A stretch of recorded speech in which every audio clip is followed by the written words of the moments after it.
কত মায়েরা রয়েছেন নিজেদের উজাড় করে ঠাকুরের কাজ করেন, কেউ তো চেনে না এদের। এমনই এক মায়ের গল্প বলি। সেই মায়ের স্বামী 14 বছর নিরুদ্দেশ, সংসারের অবস্থা তার হতদরিদ্র। মাটি বাড়ি বাড়ি কাজ করে কোনো রকমে নিজের পেট চালান। এমন অবস্থায় তার এলাকায় ঠাকুরের একটি মন্দির নির্মাণের জন্য কাজ শুরু হলো। সেই মন্দির নির্মাণের জন্য অর্ঘ্য সংগ্রহ করতে বেরিয়ে একটি বাচ্চা মেয়ে এসে দাঁড়ালো সেই মায়ের ঘরে। অর্ঘ্যদানের কথা শোনা মাত্রই সেই মাটি জানালেন সরকারি গৃহঋণ প্রকল্পে তিনি এককালীন 6,000 টাকা পেয়েছেন এবং সেই টাকা তিনি ব্যাংক থেকে তুলে এনে ঠাকুরের কাজে দেবেন।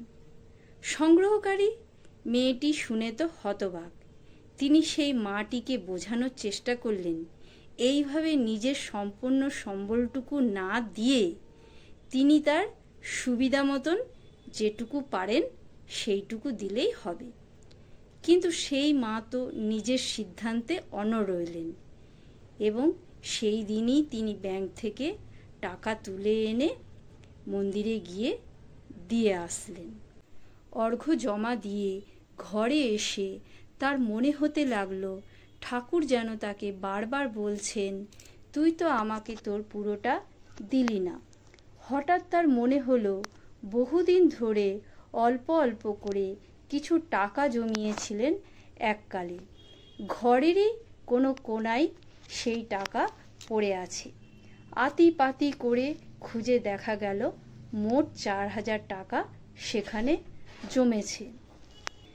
সেই মা তো তক্ষুনি সেই টাকা নিয়ে ছুটলেন মন্দিরে।